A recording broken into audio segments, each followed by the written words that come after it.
Hi, my name is Ace. I'm from the UK rock band Skunk Anansie.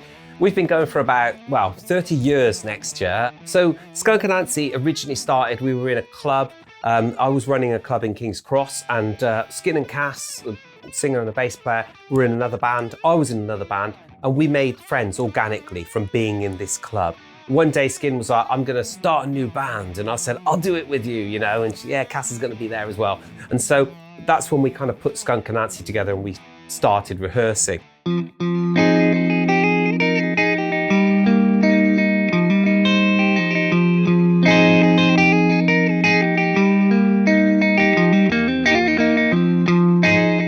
Well, with Marshall, it was something I came from when I was a kid. So I was probably about 12 when I first started playing guitar. And when you first start playing guitar, you always look at what you want from like your idols in the music shop.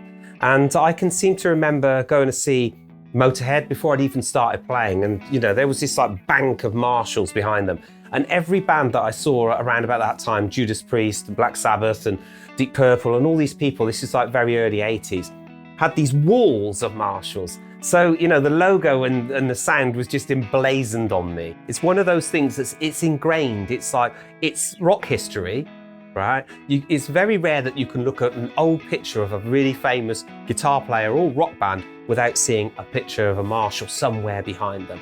Right from, any live things from Woodstock, right down to the 80s where heavy metal was a wall of Marshalls, okay? I mean, for me, when I see it, it conjures up two things. One, it's a great sound. It's an iconic sound. You can't go wrong. If you plug into a Marshall, that's a Marshall. Anything else you plug into, you're kind of comparing it to a Marshall. So it's the benchmark. So that's why I see it. It's tone, it's the benchmark for me.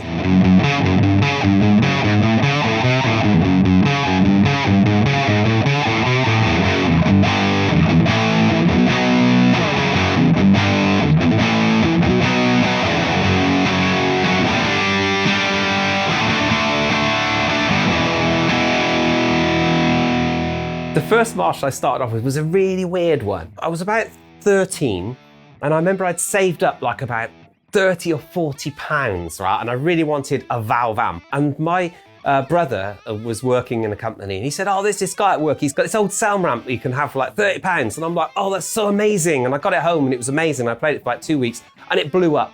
And I was so disappointed. My dad said to me, look, let's get you another amp, right? So we went through the local Echo, we went through stuff for sale, and basically we found, Marshall amp for sale.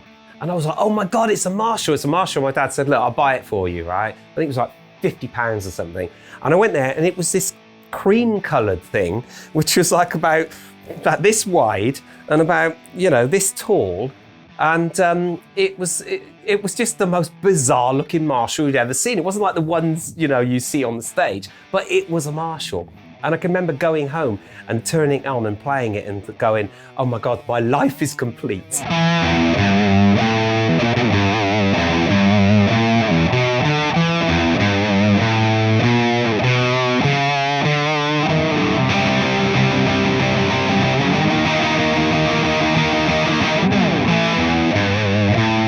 So today I've been looking at the reissue Jubilee. I mean, to be honest, from what I can remember of having a Jubilee, it kind of sounds exactly the same. I like to have a really fat, kind of dull sounding guitar sound, because I found that when you stick the volume up really loud, it compresses and it brings a different tone to it anyway.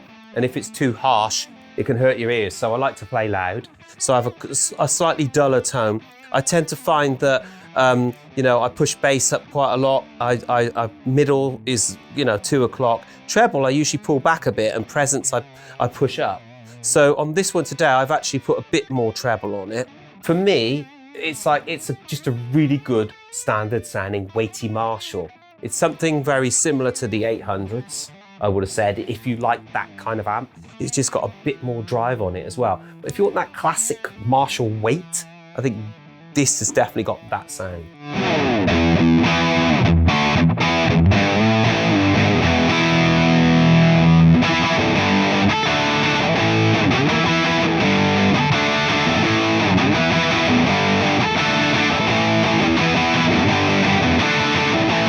So Skunk Anansie, still rocking and rolling, 30 years on.